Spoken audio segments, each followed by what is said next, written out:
welcome to another episode of OHKO, a Pokemon VGC podcast. LA Regionals is done. Actually, the final NA Regionals of the season is done, which is crazy to think about how the time has flown. NASE is just around the corner, and we're going to have a special guest on the podcast later, LA Regional Champion Montana Mott, to talk a little bit more about his victory. Till then, Sierra Dawn, Joe Brown, chat a little bit more about our experience at LA.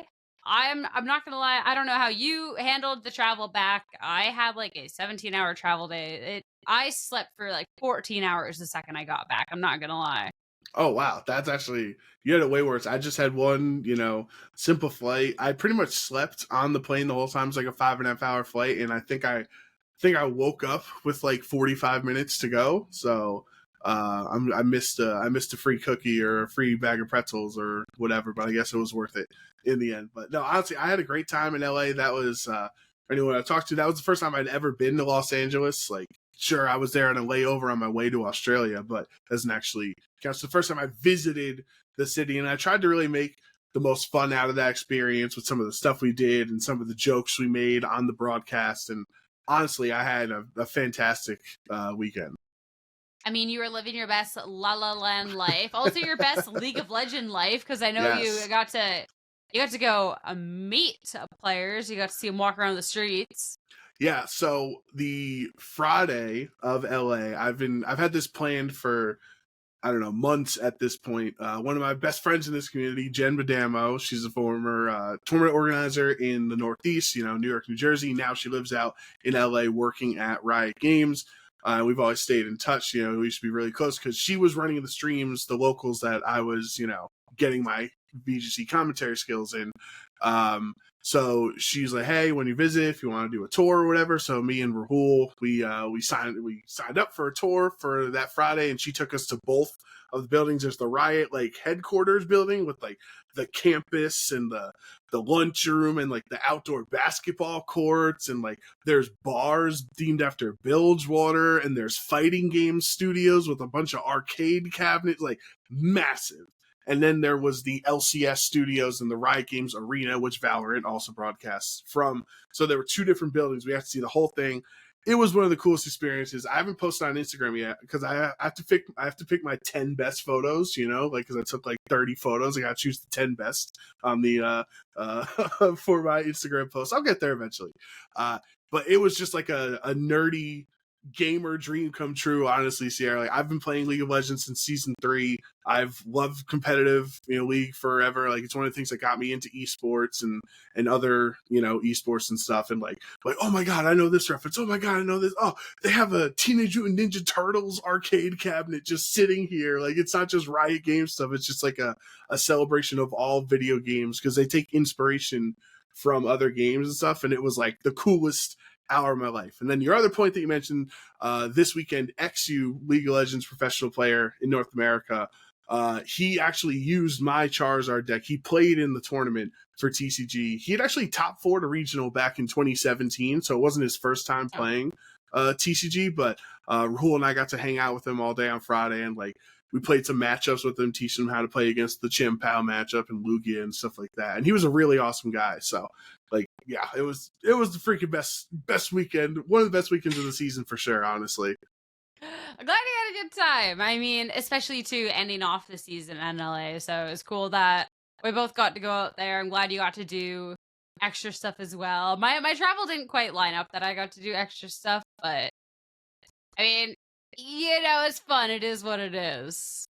Well, I feel bad because at Friday night we did something really cool where we went to see the 30th anniversary of Pulp Fiction in a theater in LA owned by Quentin Tarantino, and it was me, Katie, and Dodds, and it was a cool experience. And I was like, maybe should I reach out to Sierra now, because I know you had a rough travel day and stuff. But then I was just like, but Sierra also doesn't like movies, but maybe she would like this atmosphere because it's a cool experience. It's not just watching a movie, it's experiencing a whole thing. Yeah. So I didn't reach out to you, but I don't know if you would have said yes or not. So I don't know. I mean, I didn't get in until 10:30 at night. Well, you would have missed that. I don't feel as bad now. Yeah, I was cooked either way, so don't feel bad. I was also exhausted, so also Yeah, do you not probably would feel fall bad. asleep in the movie at that Yeah, point. honestly, I was okay with that. But even if I didn't get to do too much extra stuff, which I did get to go karaoke and then Oh, like you love that. KBBQ on like the Sunday, so it was a good time nonetheless. But like even regardless, like LA itself was a lot of fun. I was kind of worried once we headed into the actual tournament weekend though, because the Saturday was some very unprecedented situations. So anyone who did not watch or wasn't really tuned into what was happening, there ended up being like massive internet like things. I guess like too many people can. I don't know the specifics of it, but we ended up like the tournament ended up getting delayed hours. Like, hey 70-minute guys, round timers also. yeah, and like at one point it was like 11 and they're like, hey guys, we're just sending you to lunch. After lunch, hopefully like this is fixed. Like, so we hadn't even like they hadn't even played round one before lunch was done, which then obviously affects the broadcast a bit. But they figured it out. I mean, round 8 and 9 went to the Sunday, which if you're going through that Sunday competition, that's brutal. But we still got a functional tournament out of it. And honestly, like after everything was said and done, like the situation didn't feel too bad. Yeah, and credit to you with the best joke of the weekend, or the largest day 2 of all time. You know, I can't take credit to that. I stole it from Sable. Sable tweeted Oh, you it. did? Oh, okay. Well, all right. Well, credit to Sable then for the best joke, their largest day 2, because it was. I think there was a very scary part of day 1 for not just the broadcast but for the players after that lunch, and we hadn't even started round 1 yet. We're like, are they going to cancel the regional? Right? Like that was a genuine question people were having. Like, is this regional not functional and not possible? What are the implications? How would they give people their money back? And I think that was a genuine scare for probably about 2 hours for all the VG players. But fortunately, they did get through it. And I do think we lucked out. I don't think it was the end of the world. As I mentioned on the broadcast, we still technically got 7 matches broadcasted on day 1, right? It was just, we didn't have to skip 2 rounds. We only did 1 through 7. And we got the same amount of matches broadcasted on day 2. It was just different rounds because we only had 1 top 8, but we had included more rounds than we would have before. So from a broadcast perspective, the numbers still evened out. It's just, we kind of got there in a wonky way.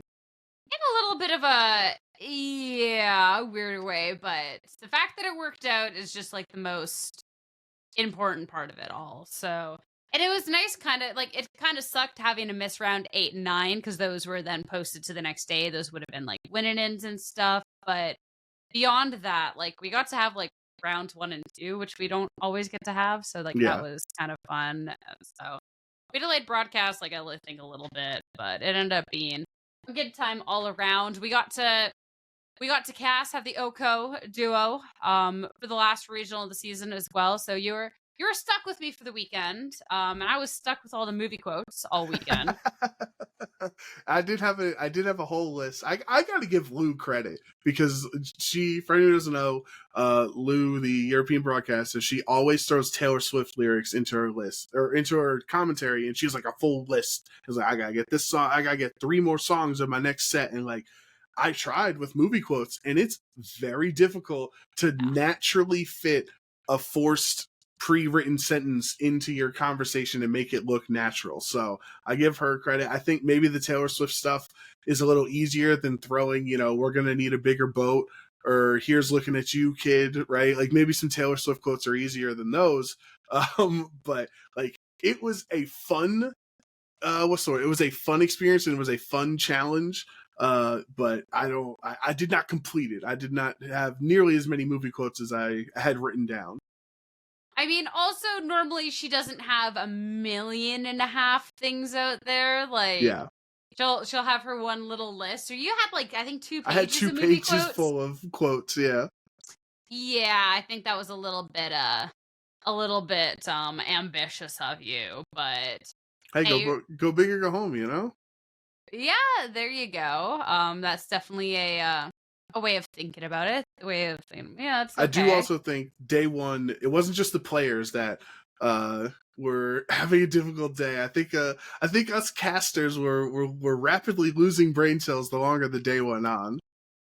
Yeah, I mean, we had gotten there like super early, and then like me, you, and Gabby opened the show, and then me and you just sat around for 4 hours because we were second duo on. It's like, okay, I was just sitting there just like so bored at one point because like I don't want to wander off too far, but like I'm also just like, oh my gosh, it was, you know, but it ended up being fun. As soon as I got behind the casting desk, it was fine. So I was just trying to stay locked in because this was, and if anybody like follows me on Twitter might have seen this, but did a scary thing over the weekend. Normally there's 2 roles for commentary, and I ended up picking up color commentary, the analysis, the smart people part, where then Joe Brown, who normally does that, then went to like the play-by-play, like the description of what happened. So that was like, we only got the 1 practice cast in because I was losing my voice the one day, so we couldn't practice more. It's hard. I think I did okay, but like, damn, it's hard. Yeah, color commentary is pretty tough, honestly.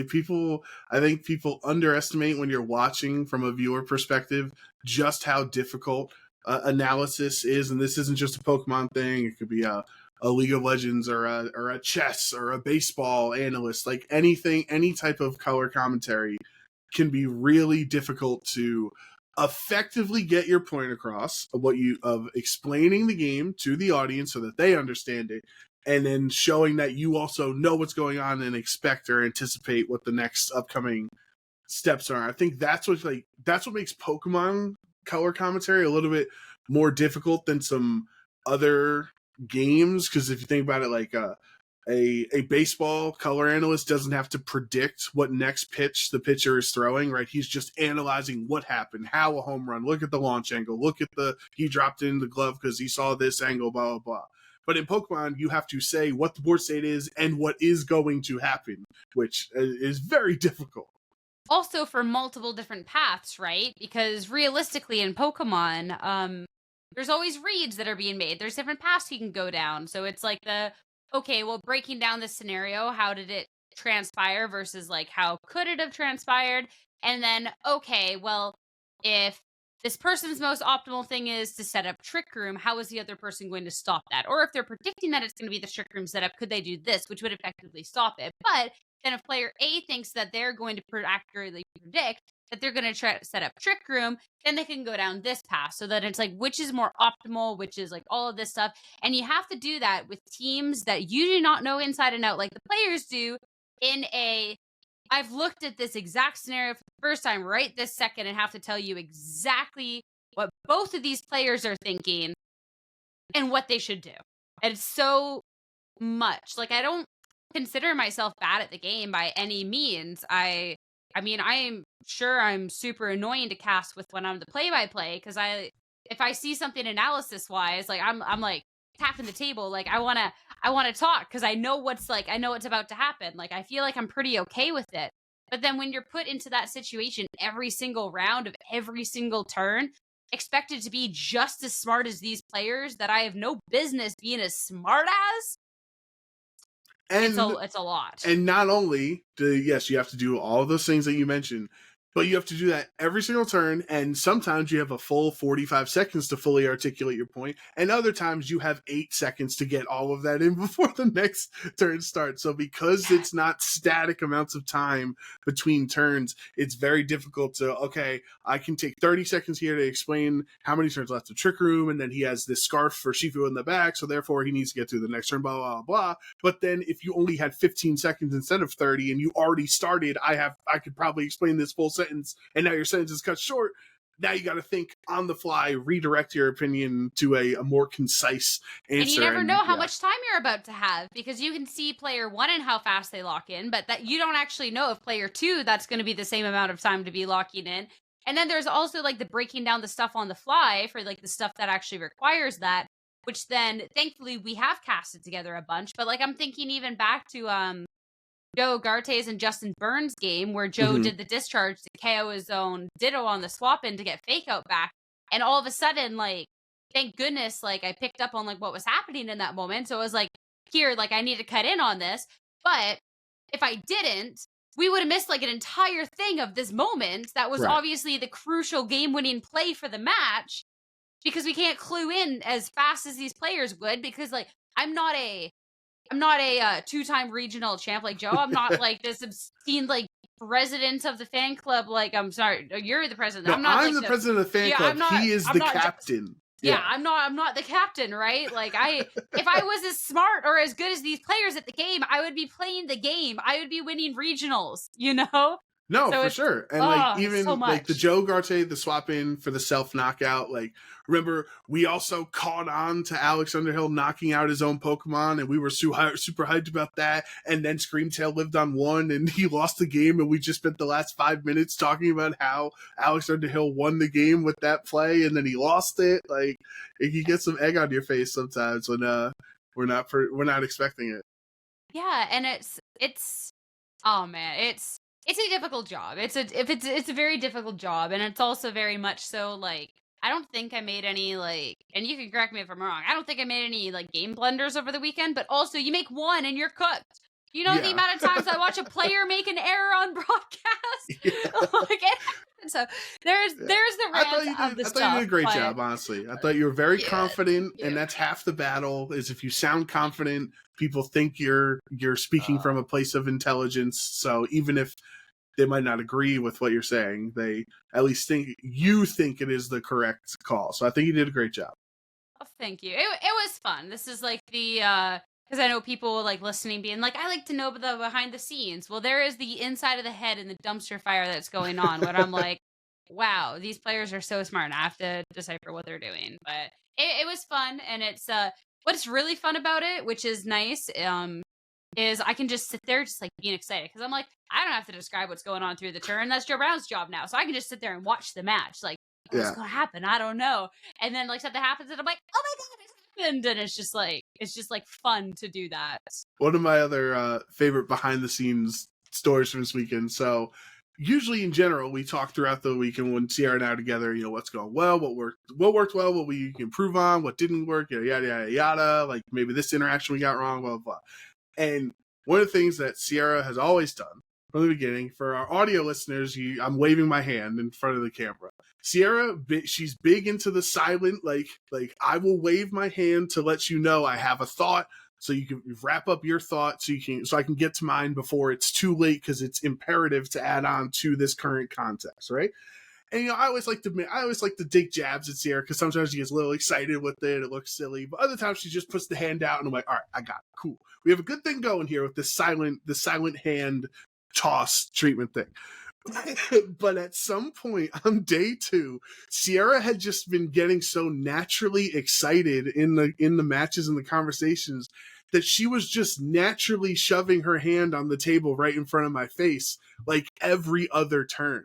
So after the game, I was like, Sierra, not every opinion you have is so important that you need to cut off play-by-play to fit it in. She's like, what are you talking about? I was like, you put your hand in my face like every other turn. She was like, no, I was just excited. I was putting my hand on the tables because I was watching.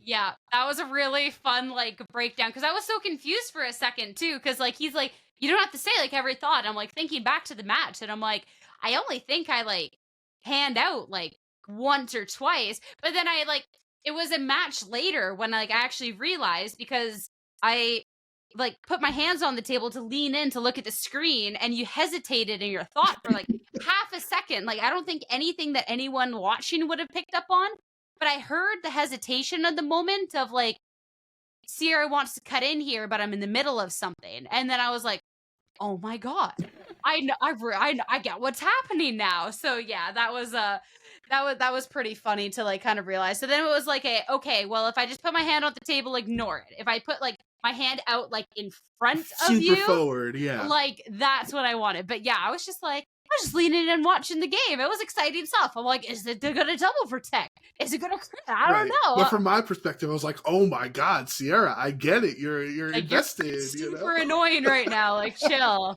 Which then isn't even out of character, because there definitely is some games where I'm like, I need to hop in now. But yeah, it was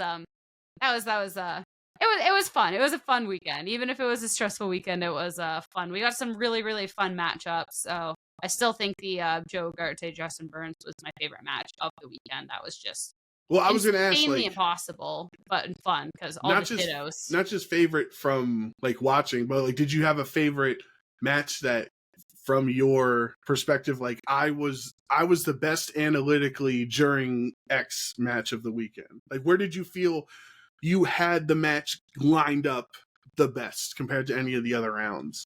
I actually think as a commentator, that's really hard to judge in some points because I think there always is doing better.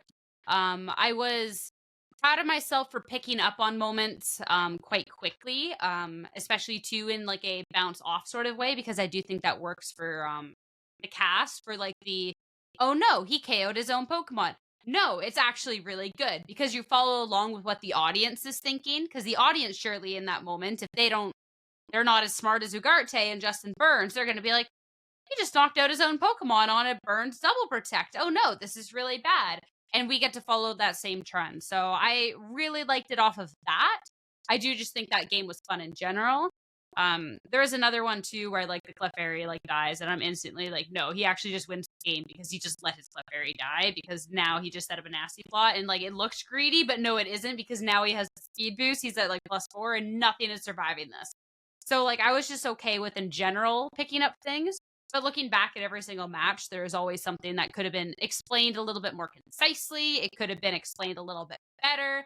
There's things that are missed, like Joe at some point swapped in Farigiraf for his Incineroar, so that Burns, when he swapped in his Ditto, couldn't copy the Incineroar, but instead would copy the Farigiraf. And it's like just picking up those moments.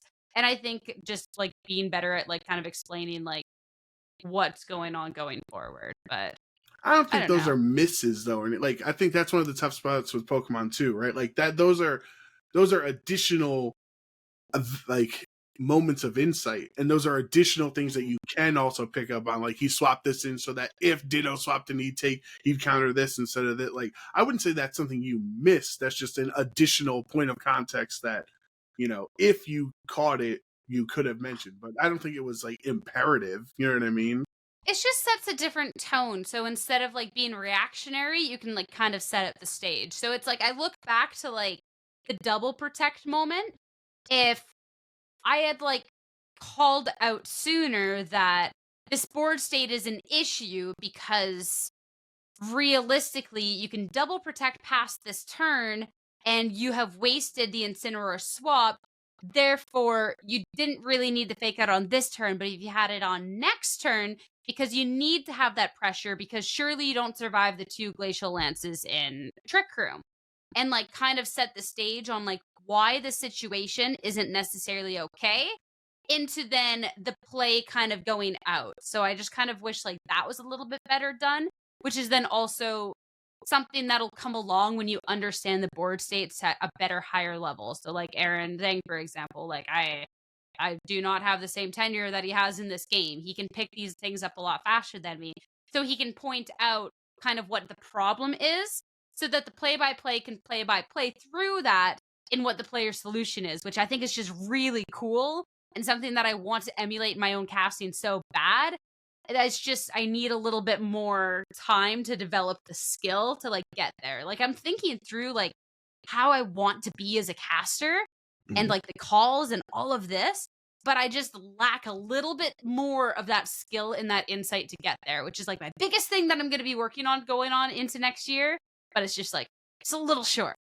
So I got you. That was just like that was a really long-winded rant. There's people right now that are just like, just talk about the LA results. We do not care, Sierra. Like you're just yapping right now. No, I think I think the OHKO community, they're here for us. They want to know, you know, like our stories and what's going on. I've been told many times that people really do enjoy our like behind the scenes stuff and what happens back behind the curtain and silly interactions and moments that they wouldn't have the insight or knowledge that happened if it wasn't for this podcast. So I think people enjoyed your thoughts, your recap of how this weekend went. TLDR could have done better, but talking about funny behind the scenes moments, I mean, I was first cracking up because someone on YouTube said that I was just being down. Like, this lady was so mean to Joe, but he stood up for himself. So congratulations to my man for not letting the big mean caster lady like walk over. I thought that was hilarious. Know what they were talking about when you told me that. I was like, I don't because know. It wasn't off of the timestamp. It wasn't when you and Gabby did me absolutely dirty during the Pokédex entries, yeah. Which was, I don't know if you've watched, I tried to Twitch clip it, but like it was like buffering at the time, so I wasn't able to. I don't know if you've watched back that moment. It might be one of the funniest moments we ever had. Like for anyone who didn't watch broadcast, sometimes you got to fill time, do who's that Pokemon, do guess Pokedex entries, and we're sitting here and we're guessing. We're like, oh, what's this Pokemon we think about? And I legitimately, at least 3 minutes before Sierra and Gabby, I'm like, oh, maybe it's Comfey with the healing, the flower, blah, blah. And the conversation goes on. We're trying to think of our thoughts, blah, blah. And then Gabby, 3 minutes later, is like, oh, wait, what if it's Comfey? And I just like have a out of body, like, what? And then Sierra's like, oh, wait, that's such a good answer. We have a new emote in our Discord of your reaction, that Pog reaction. And I'm like looking right at Sierra, like, what do you mean that's a good answer? And then Gabby's like, yeah, because of the flower and the healing. Like, they go off on this conversation, and me all by myself on the left part of the screen, I'm in a full tirade, like hands everywhere, looking in every direction. Like, am I a ghost right now? Is nobody acknowledging that I literally suggested Comfey 3 minutes ago? We're acting like it's a new idea. It's pretty funny. It was pretty funny. And then didn't give you credit afterwards either. Yeah, it wasn't that moment that he was talking about. That is a good one. We'll need to clip that one to share that. I'll work on it. That is a good one. I don't know. The other moment that I like think of is when you're like, do you like apples? I was like, yeah. And then you're like, for Cornerstone in day 2, how do you like them apples? And I just sat there gobsmacked for a second. I was like, did you take all week to think of that? And this is the only moment I can think of, which then also is like, did he not hear any of the conversation before? I was set up for that. You could have been cursing like a sailor in that prior sentence, and I was leading into my joke as soon as you stopped talking. It didn't matter what you were saying. I'm not even going to lie to you, but yes, that is the very famous quote from my favorite movie of all time, Good Will Hunting. A very famous movie that many people besides Sierra have seen and are aware of that quote. So I actually heard it in my ear because production went crazy laughing when I hit you with how you like them apples, because they all know the quote. As soon as I said you like apples, you were like, oh, what? I heard in my like they knew what was going to come, because it's a very famous quote. And like, yeah, we have it should be out today, the social media clip of I edited together me and Matt Damon saying how you like them apples together, and it's one of the crowning achievements of my career. I'm not even gonna lie to you. It was pretty good. I think it's funny too, because like in that edit, like there was like the hesitation from like the other guy in the movie, and like I also like in person, like I had the same hesitation. And you're both blonde, so you're both like confused blonde people saying yes, I like apples. Like, yeah. So no, that was I'll give like a little. Thank you. But of course, like the answer that I have to say on air is like, do you think all week of that? So, which then like also I still like I said, I don't think it's mean after like what you just hit me with, but like whatever. Yeah, I got you. Whatever, but other LA stuff, because there is a lot more than just the back end stuff of the broadcast at a whole competition, because we did actually get to have stuff running, and something that I think we ended up having to talk about the usage like 4 different times. Yeah. So we know this usage now like the back of our hands, but we'll break it down for those who are watching. There was some whack stuff happening here. Is a that's a way to put it. That I don't think I'd be allowed to say on broadcast, but I'll say here. Now, when you say whack, are you referring to like certain Pokemon being too good, or like it's whack that Pelipper is so low and Pelipper should be higher? Like, what do you mean by whack? In which sense? All right, let me break down the top 10 whack things that are going on with their usage, right? Okay. All right. First one, Incineroar, both days under 50% usage. Last Indy, it was over 70%. Chien Pao gets completely knocked off the day 2 graphic after being at 16%, 2% below than Chi-Yu. Chi-Yu, on the other hand, rises to over a 4th of her day 2 usage. Kyogre, 8% of her day 1 restricted usage, completely falls off the graphic in space of Zacian out of all things. Whoop. All right. 2 Tailwind Prankster Pokemon that are in the day 2 usage, Tornadus and Whimsicott. But over on day 2 of the usage, Whimsicott actually overtakes Tornadus for the top spot. Whoop! All right, you're talking about Pelipper not making the graphic. Let me tell you what made it in its place. Iron Hands, out of all things. Not once have I seen an Iron Hands on air and think that it's worthy of this spot. I still don't get it, so we're just gonna whoop. yet again on that one. You want to talk about other weird things that are kind of flipping back on the graphic? Let's talk about the Wellspring Ogrepon, which also that addition back onto the day 2 graphic now puts four grass types on our day 2 graphic. Yeah, I really and don't get puts it, the Wellspring. I'm with you. yeah, and it also puts it at 90% grass types over on that graphic. Looking at our restricted Pokemon yet again, Ice Rider actually only has 13% in the day 1 restricted and goes over to 20% for day 2, which is insane. Groudon had 3% over on day 1, and there was, I think, 1 Groudon in day 2, so it got to stick on the graphic, which I cannot believe. It went from 3.46 to 3.64, so it went up technically. Yeah, which is just awesome for Groudon. I'm happy for Groudon. Awesome for Groudon. Good stuff on that. The turtle also drops in day 2 usage, a decent little amount at 12% on. Remember, because restricted usage will always be a little weird. It drops down to like the 6th most used over on day 2 usage, and then just had a really weak, overwhelming like showing at the entire thing. So, there's your whack stuff. Also, Water Urshi down for day 2 at a 5th of the field, going down for 25%. And an overall synopsis of our entire top 12. We don't have a single Pokemon over 50% usage, which is actually something that I don't really think has been very common of our top 12 Pokemon as of recently, considering that in past regulations, Fluttermane was kicking around 50-60%. There was always something that was high, Wellspring Ogrepon. And then like Incineroar, Raging Bolt, all of that has been super, super high. And it's been uncharacteristically low, including only 22% of people having Raging Bolt on their day 1 teams.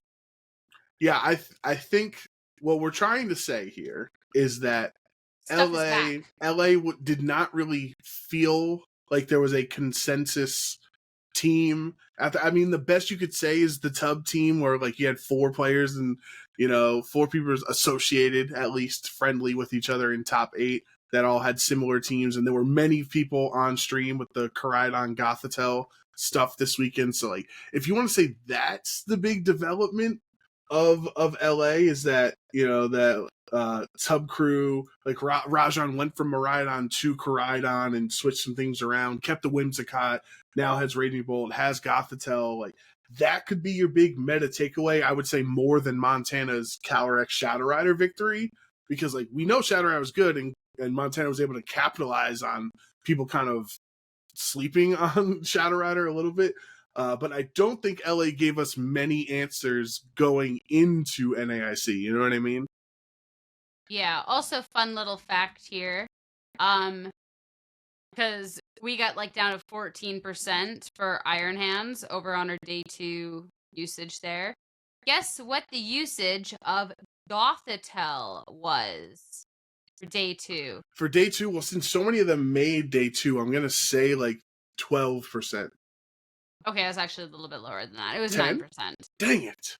Well, like it's 9.09, so I guess actually nowhere near 10. It was like actually closer to 9, but I'm way off. Yeah. I think Gothitelle is a great Pokemon. It comes out back in GS Cup formats because these restricted are so powerful that like in an advantageous and disadvantageous state, when you have your Kyogre on Groudon and it can't switch out, for just giving an example of why Gothitelle is so good, you're able to just steamroll your opponent because Shadow Tag eliminates so many of their options. So I did enjoy seeing the Gothitelles on broadcast this weekend. It's definitely an interesting choice. Like, I definitely understand it.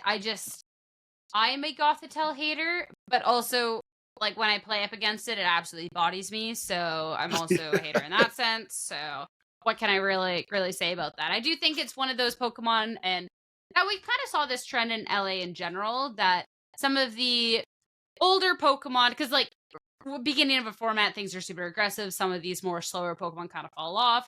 And LA already is starting to be some of the slower Pokemon picking back up. We got the 2 Clefairies for the 2 Shadow Rider teams, Montana and Audie's, respectively. And we have the Iron Hands that has made the 14% appearance. Also an Iron Hands over on your captain's team there. the 2 Gothitels that made their top 8, and just like a couple of different things to even slow things down. Even like the Umbreon here that made top 4. So we're already kind of getting to that point. Also, one of the crazier teams you're talking about slowing things down is we got, our faster Pokemon to kick it off, right? We got our Cali Shadow. We got our Rillaboom. Then we got our Indeedee, our Dondozo, Tatsugiri, Kazumi, and Gudra. And that was from Alejandro Jimenez, and that was 12th place with 11-3. So that was a bubble out. Wow, that's pretty awesome. That's a cool team there. I mean, it's like, I'm sad we didn't see it, but I'm also happy we didn't see it if every round went to timer. I don't know. Yep. Because it's not just Dondozo, it's also Gudra too. So. Yep. Yeah, I think overall, if we go through top 16, right? You got one Groudon digging in there, Joseph Selmer, who we had Joseph on stream, right? Didn't they win their match with Groudon? Like the rest of the team was doing really good. The Groudon, it was just not. It was just vibing. It was just kind of vibing. Oh, you do know? Actually, one Pokemon I do think had a huge glow up, a big Hollywood, 15 minutes of fame. Was a Pokemon that was not on the graphic, and that was Lunala. And I know we're building around Lunala, so every time I'm looking at teams, I'm trying to get inspired and like see what people use it for its viability. But on stream, we had it, I think, maybe 3 different rounds, at least 2, I know for sure. But like, I do think maybe some people going into NAIC might have been inspired by Lunala's performance this weekend, because it looked kind of good in the right conditions. I think in the right conditions is the most important part of that, and I think it's a little volatile. I think if it's a Pokemon that is going to be brought, I don't think it's cracked quite yet. But I'd be kind of intrigued seeing that a little bit more. We also got to see a couple more Dittos kicking around. Aaron Trailer was kind of like the first that we really saw with it at Indy. But Burns and Ugarte are running that Ditto, and not the only ones. Raghav, who we did not get to feature, had one as well. That is NASE finalist from last year. So a lot of really good players kind of picking up the weird purple blob. One player, shout outs to Zane Thatcher, did day 2 with Ho-Oh. I did see that. Ho-Oh, Ting Lu, and friends and other, so it's Ho-Oh, Ting Lu, and then 4 good Pokemon are on their team. But shout outs to Zane with this team. Was a Clear Amulet, Terra Grass, Sacred Fire, Brave Bird, Recover, Protect. That's probably the best set, I would imagine. Yeah, that's roughly it. So I haven't looked too much into my Ho-Oh matches, despite the fact that I did win with Ho-Oh on broadcast over the weekend. So you sure did. That is technically true. And Slitherwing. Yep. Congratulations. I'm very happy for you. So Slitherwing remains undefeated on broadcast. Ho-Oh undefeated as well. But although I guess it did lose the bracket in the end, the underrated. Lunala won in the end. True. So I don't know if we count it, but and then it proves the bracket wrong. Even though I think the bracket's right, because I don't think Ho was really that good. I'm not upset at myself for losing that game, because it was so silly and we had fun anyway, and it is a good bit that Slitherwing continues to be undefeated on stream. So I think for the good of the stream and for the good of fun, it's not the end of the world that I lost that match. But I really should have looked. I didn't even look at Indeedee, and I was Terra Fairy. Literally, if I just Terra Fairy follow me, you just lose the game instantly.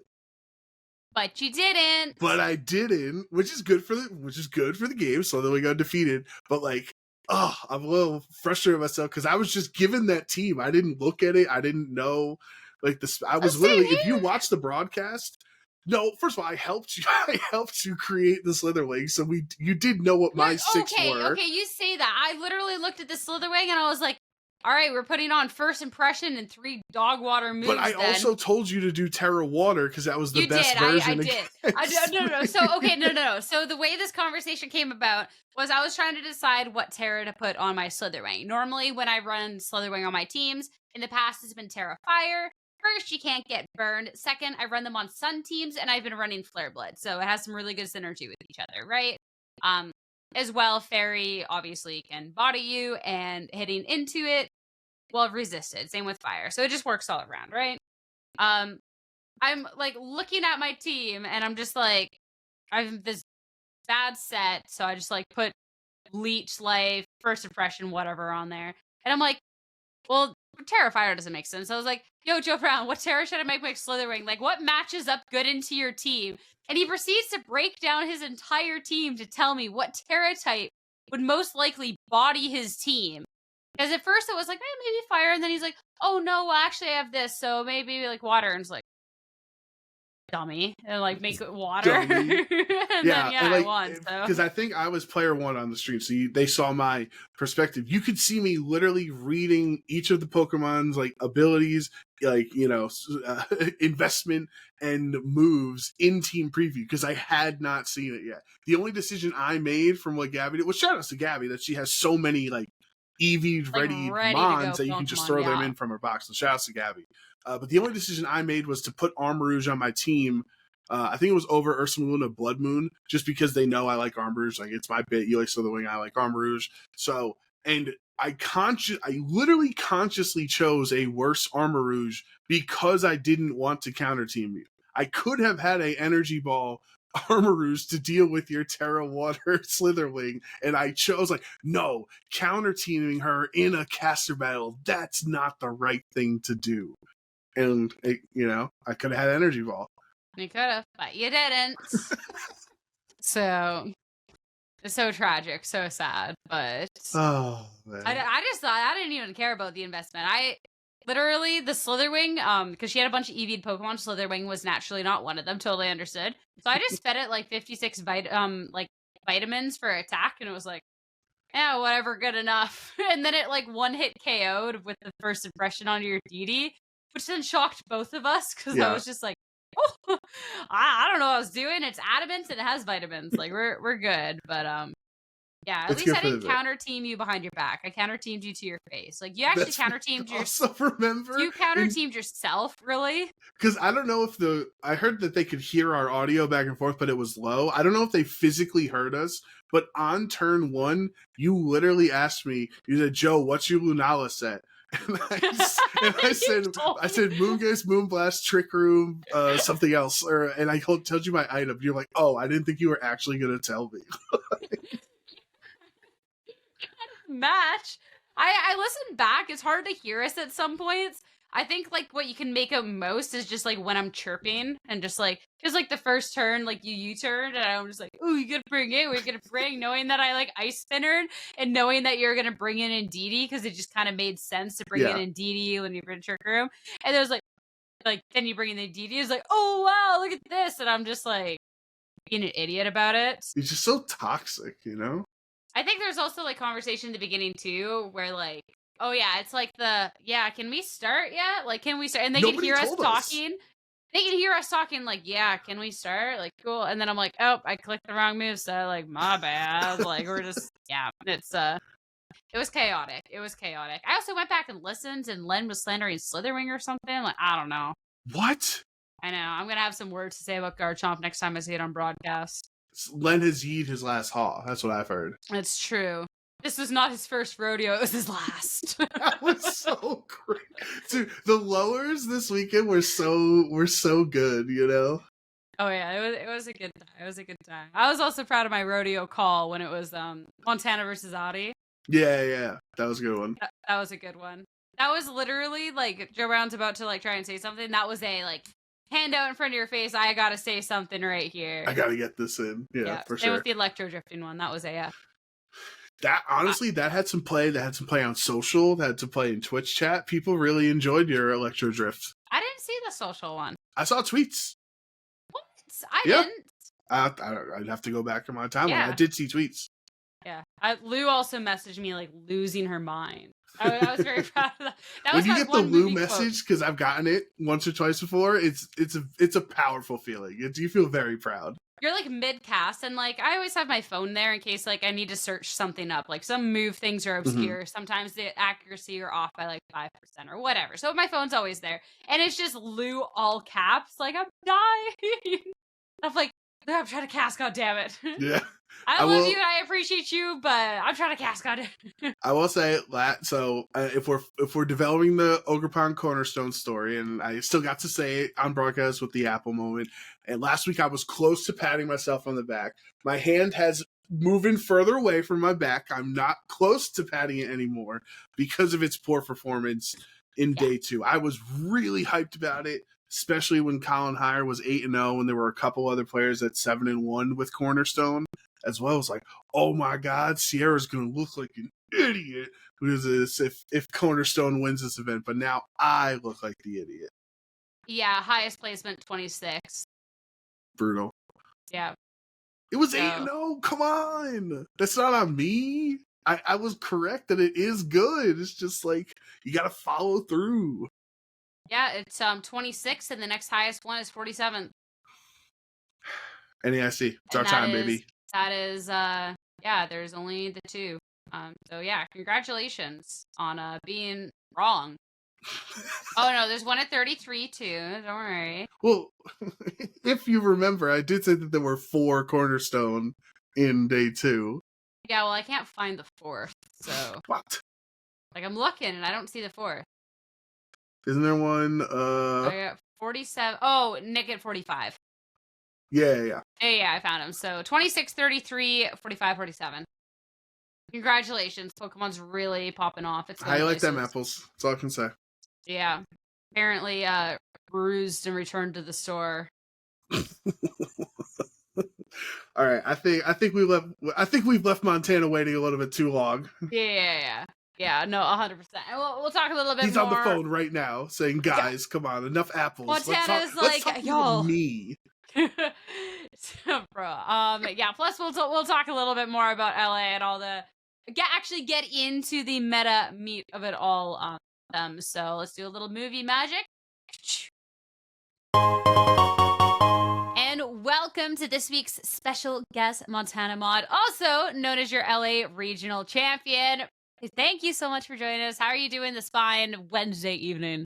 Yeah, thanks for having me. I'm happy to be here and to be talking about all this. It still has not like fully set in that I won the regional, even like as all these. There's just been a lot of stuff these past few days. Like, it's been a lot of people reaching out and saying congratulations, which has been super nice. So it's just been a whirlwind of like different things. And I think maybe it finally is setting in my brain that like, oh yeah, that really happened. And it wasn't just like some weird dream sequence this past weekend. Yeah, I think honestly it has to be just a roller coaster for you, not just these post championship days, but during the event as well. And I think for the VGC community as a whole, Montana, because for pretty much the entire season, Montana Mott, I felt like sometimes people are like, oh, is that Stefan's cousin, or is he also playing? Or, like the VGC community as a whole gets to put the beautiful face to the name now of Montana. How did it feel actually getting on stream in LA? Yeah, it was cool to get on stream. And just to clarify for the record, well, I don't think that I'm related to Pengi at all. We both were like, well, where does the name Mott come from? And we don't think there's any relation there, which is kind of funny.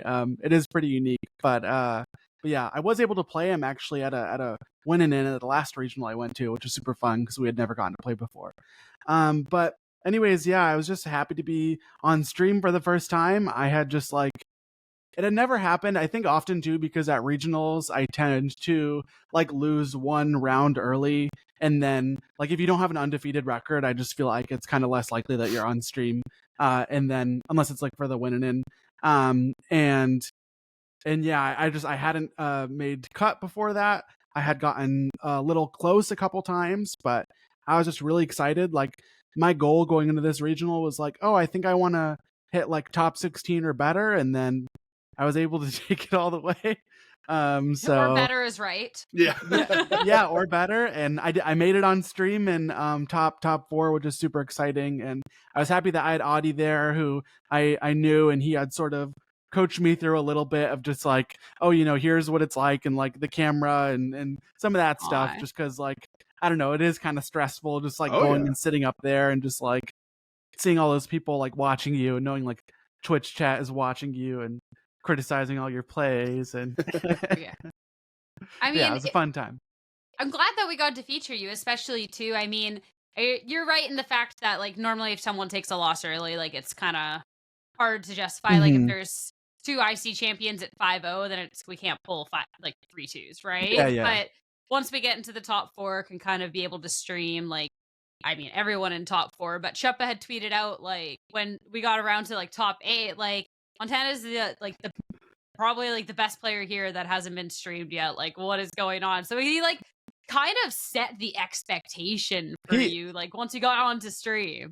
He manifested it. Well, he kind of scared when he tweeted that. At first, I was like, "Well, that's like a really nice thing to say," but I was also a little mad because I'm like, "Oh no!" Like it'd be so awkward now if I did get on stream and then I just like played really horribly. I'm like, that would look so bad. I'm like, Chuppa, why do you have to set those expectations? But it ended up working out because things went well for me on stream. So.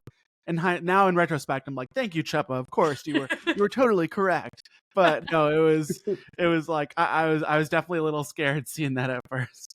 And Chuppa's got to come up with a new pick now, right? Now that you're off the list of best players that haven't been on stream, because you're going to be on stream, every day through the rest of the season on that regional championship graphic. How does that feel? Yeah, that was just wild to see, like especially my picture up there with all the other winners.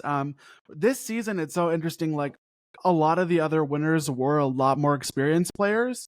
Like I think there were like a surprising amount that have been like playing since like 2015 or even like earlier or a little later in some cases. So it was cool to just see like me up there amongst all those different faces, and a lot of them did have like a ton of experience, all amazing players, of course, they're regional champions. But yeah, that was just sort of wild to see the official Play Pokemon tweet with that. So I want to talk a little bit about how long you've been playing in this game because you're right when you're looking at everyone who on that graphic for this season. It's a lot of people that have been around or they've won a regional championship or two or a world championship, So like how long have you been playing? Because I'm seeing back here that actually going and competing at events that we got you clocked back to 2023 San Diego when things started kicking up after Scarlet Violet. Were you playing a little bit before or is that about it? Yeah, I was playing just a tiny bit before that. I caught the tail end of like the Sword and Shield era. The very first regional I ever went to was Vancouver in, was it 2022? That would have been Sword and Shield. And that was when I was just playing for, that wasn't like, I think at that point it was way too late in the season to like potentially qualify or anything. So I was just going to like, hey, see how all this works and, see a lot of people who I had met in the game and just like experience that regional for the first time. It was kind of interesting. I had like weird expectations, I think, from that because, well, that was like COVID times, and also like the tables were all super spaced out. Like I don't know why I remember this, but it was like groups of 4, I think, and we had like all this space. And it's weird now thinking about like just like now you're all on these like giant, super long clustered tables cramped together. So yeah, stuff like that. And also Vancouver is an amazing venue and an amazing city. So like, I think I was a little spoiled that like that was my first one, and you're like right on the water, and it's like beautiful. But yeah, that was my first ever regional. I think were we in like I can't remember if we were in a restricted format at that point. Yeah, 2022 was restricted, yeah. Yeah, I think I used Lunala. I don't know. A lot of the stuff about Sword and Shield, that era, I just like, I don't really like, I couldn't tell you a single like game plan or really anything. Like it's all just kind of a blur of me just like learning what it's like to actually like go to a place and play Pokemon physically in person. Cause before that, it was always just like, on ladder doing online stuff, which I didn't even do that much of before that. And then I did play in the Open that year as well, in the London Open. And oh wait, actually I am forgetting. There was one of the Players Cups too, where I got through the very first stage, I think, of where it was like the best of 1 ladder part. Yeah. And then I got to the best of 3 part, and then I just like got knocked out in the very first round, which is kind of funny. Right. I think I played like a couple people who, like I played like Dr.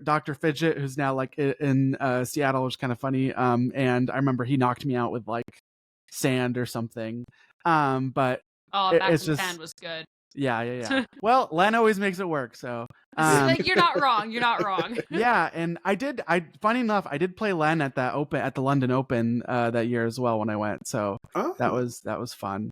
So yeah, I played a little bit of the Sword and Shield season and end of it, but when Scarlet and Violet started, that's kind of when I actually started going to more regionals and was like, hey, I want to try to like qualify and get my Worlds invite and actually play at Worlds, because I'd been a spectator at London, and I also spectated in Japan.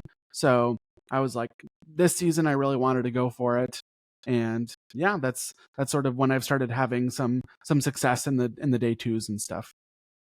Yeah, I love seeing the progress you've had, because you have been, your face wasn't on stream, but your name in the notable pairings has been on stream several times throughout the season. And I love seeing your progress. When we saw you in Top Cut for the first time, you had a bunch of top 32 finishes and a lot of making it to day two consistently. But this is now the big accomplishment to add to those group of accomplishments the next time you get on stream. So how do you feel like you progressed as a player throughout this last year and a half of Scarlet and Violet?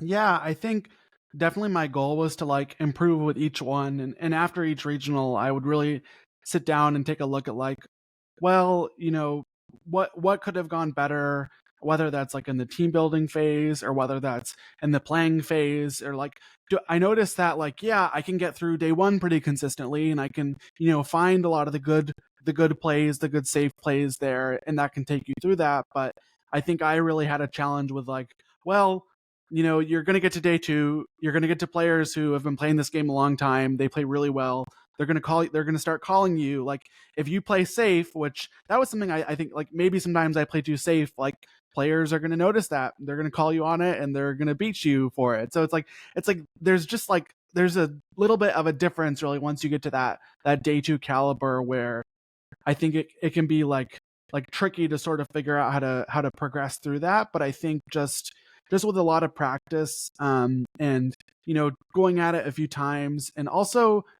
what helped a lot too was I was very fortunate to have just met a lot of wonderful people through this game, a lot of like really great players, amazing players, who, and a lot of people are like really, if you're like friends with them and you're kind to them, they're kind to you, they can trust you, they're willing to like, hey, let's run a set or run a practice set, or sometime just like do a best of three, and like just being able to do some more practice versus like those players I would see in day two, but on a more like regular basis. That's not just necessarily like a ladder session.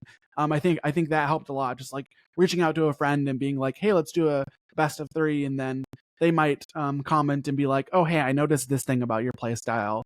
Like I could really punish this. So there was just stuff like that where I think doing a lot of that and just like getting through all these day twos, I would just sort of progress bit by bit, and then I do think some conditions have to come together to sort of get that high finish.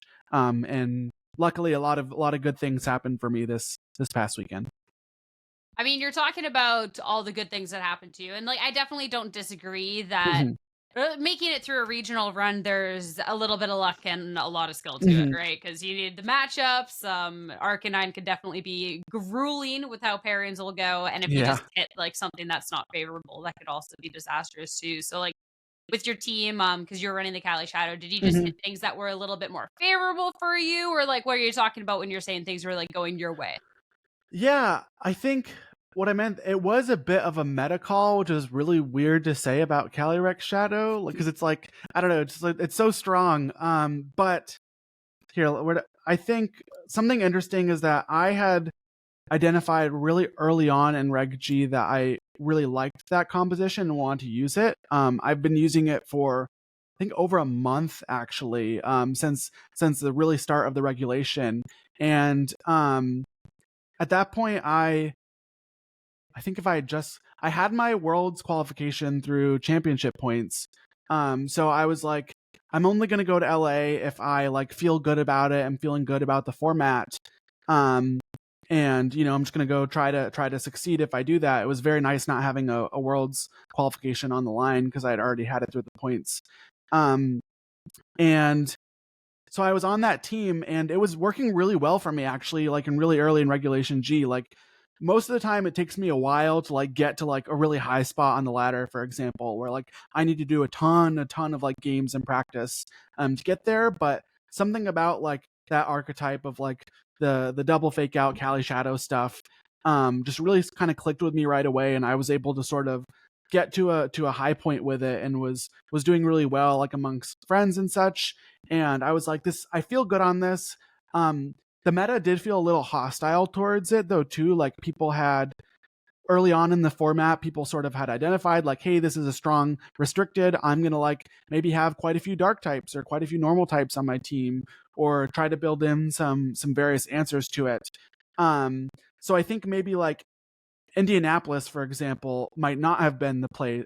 Like I wasn't going to Indianapolis because it was hard to get to, and yeah, that's pretty much why. And I was just I'm with you. I would have went if it wasn't $800 to fly there. So. Yeah, so I was just practicing, but I had some friends who were considering taking like Calyrex Shadow to that, and ultimately ended up deciding not to because like I felt like at that time the meta was pretty hostile. And then Calyrex Shadow, like it didn't have a lot of like super high placements, so it fell off people's radar a little bit. Not in the sense that like they didn't think it was still like strong, because like it's an objectively good Pokemon, but in the sense of like I'm probably going into LA, I feel like people might not have like ran lines like a ton of lines and like, oh, what's my Cali Shadow double fake out plan. So I think definitely like me feeling really comfortable and strong with a team that like I would have taken either way, but then the meta shaped up nicely for it.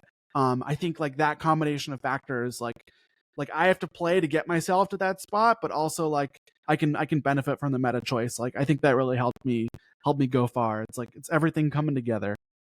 Yeah, very long-winded answer, but no, that's all good. I completely agree with you on Calyrex Shadow Rider and how like, you know, Reg G, it was just too much Shadow Rider hate and it got punished for it and kind of lulled people to a false sense of security. And that day in LA, you had essentially 9%, 8.9% of day one players had Shadow Rider, and then 9.09 in day two. So it effectively saved the same amount. And you know, with your team, I love how you're describing it as Calyrex double fake out, because, you know, we're currently in our OHKO Discord, we're building a team, we're trying to see synergies and, you know, Pokemon that work together and looking at usage and looking at other successful teams and stuff. And it's important to not just say the one Pokemon, right? You didn't build you're kind of describing your team as a core there. You're saying Calyrex double fake out is the team. Yeah. The team's not Calyrex in 5 months. And like when we're building our Lunala team, we're trying to build it around Calm Mind leftovers. So we're not calling it a Lunala team. We're calling it a Calm Mind, like healing Lunala team. And like, can you describe the difference in that like ideology of calling it Calyrex double fake out instead of just a Calyrex team? Yeah, well, I just think the thing with Calyrex Shadow is there are a lot of different ways that it can be built. Like there have been some more offensive variants that have popped off with like choice specs, or like me and Shao there was a lot like early on paired with it, like Scarf Chiyu. So I don't know. I guess you could probably call it the team that I used a couple other things too. Like I've heard it called like balanced Calyrex Shadow. Just mainly that like you have a lot of these supporting pieces that are just really focused on helping that Cali Shadow succeed. And also that carries over a little bit from like, I feel like in Regulation F, we saw a lot of those like double fake out teams do really well, like with the Calm Mind Leftovers Bolt. And I had used like a ton of that team in Reg F. So I think like, I don't know, some of that definitely carried over. And yeah, like Ensign and Rilla are always going to be there. They're always going to be good. I will say that I think Ensign and Rilla are way weaker this regulation than they were last regulation, and that they felt really strong last reg. Like Ensign always got to do something, but this reg with like, you know, all the clear amulet and stuff, I think Ensign is definitely worse. And I tried to like switch it out in team building a lot, but I always found that like there are still matchups where I want, you know, each of those partners. Like I still really want Incineroar when I'm fighting Chien Pao, Rillaboom, Zamazenta. I still want Rillaboom when I'm fighting Miraidon. Like I just think that, and double fake out is always going to be like good. And then the Urshifu loves clicking fake out surging strikes too. And then I don't know. Also, I feel like I should try to incorporate Clefairy in the name of the team somehow, because I do think Clefairy is like kind of this. You'd think is the star of the show almost. Like it's what I think pushes a lot of the calcs and stuff, and I really like it. So it's basically all coming together and is more like balancy take, supportive take, I would say, on the Calyrex Shadow than like a more just offensive, I'm going to smack you hard with Astral Barrage on turn 1. I think that was kind of a part of the issues with the Cali Shadow to kind of kick off the regulation, because before even we got the regulation, Cali Shadow was actually probably like public enemy number 1 in all of this. Like everyone's like, this Pokemon is absurd, it's going to be out of control, we need to stop it. And then right away was just kind of these hyper offensive builds of it. We got to see like the Terra Ghost Astral Barrage type thing, and it kind of just seemed that people were just building super offensive ways of it. It was kind of one-dimensional. Plus, then everybody was prepared for it because it already just did well in a bunch of grassroots off the get-go. So it's interesting that it instantly so fell out of people's minds as this big bad Pokemon to take care of after the first couple of events. And then to see it pop up in LA, because, I mean, you're getting the victory with it. Then there was the Cali Mirror with you and Audie. So that's so 2 of the Calyrex Shadow in top 8, which I mean we haven't seen in any top 8s until this event, which I just think is, I don't know, that's kind of cool of the Pokemon, and it's kind of really versatile and showing that Regulation G has a little bit more to it. Yeah, Audie and I were really happy to, like, we talked about like we're proving that it's good and we're proving all the doubters wrong. And it was really funny how like independently him and I had come to a lot of similar team building conclusions. Like we were discussing that, like there's a point, I think you might even see it on camera before our top 4 set, where we're like laughing about something. I think we were just talking about how similar our teams were, because we hadn't quite realized it up to that point. Like I thought he was Scarf for some reason all day, and then I'm like, oh, you're also like Sash on the Ursh, and like just some different things where like we had arrived at a lot of the same decisions. And it was just super interesting. And I like the way of the Calyrexes now, where it's like he had Covert Cloak, I had Spell Tag, and we're both like trying to take advantage of that Friend Guard ability to really push the bulk of the horse up. Whereas I think that was the difference from a lot of those earlier Calyrex Shadow builds, even the ones that had Clefairy, where they were like the Focus Sash, Terra Ghost variant. Like even though yes, they both have the Clefairy there, I think like it combos with the horse a little bit differently. So it's just like interesting how everything kind of evolved, and now I think Calyrex Shadow is at a point where it can run maybe like 8 items, which is kind of crazy. There's like, you could do Spell Tag, you could do Covert Cloak, you could do Life Orb, you could do Choice Specs, you could do Focus Sash, you could do get there, you got there. Clear Amulet. That's like 6. Come on, 2 more. A lot of them. Leftovers Calm Mind, super bulky. Leftovers is definitely one that I've seen. There's also 7, one more. Wait, we can do this. Is it Spooky Plate? Or the ghost plate item? No, that doesn't count. It's the same as Spell Tag. You're cheating. You're cheating. Let's go Sierra. Come Citrus Berry. Citrus Berry. I forgot Citrus Berry. There we go. That's real. Like all of those have seen usage, and it's so interesting to see like I think especially the non-sash ones that maybe try, like the citrus that try to go a little bulkier, I think they might benefit from the Clefairy a little bit more, in that Friend Guard ability. So yeah, it's just like very interesting to see how Calyrex Shadow evolved going into this. I do think it is really important, like those conversations, like how we literally just mentioned 8 viable held items on a Pokemon that was, let's go back to the middle of April, was perceived as like a one note, like just click Astral Barrage Pokemon, right? Yeah. And now we have all of this versatility and viability. So that same Pokemon that we just thought a month ago wasn't really even that moves too, versatile.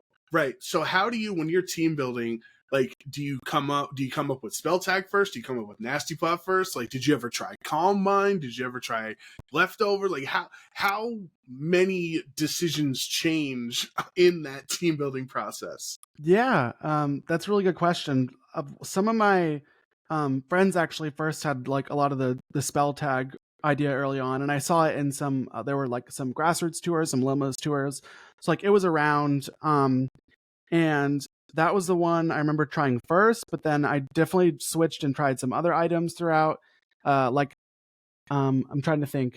I tried the sash variant as well. A lot of different move sets too. At one point I was trying Terra Fighting Blast because that can like help the Terapagos matchup. But then I found that like the defensive typing of fighting is very rough a lot of the times. Like if you're looking at a Tornadus or you're looking at a Whimsicott or you're looking at like a lot of things, like you don't want to take that fairy damage.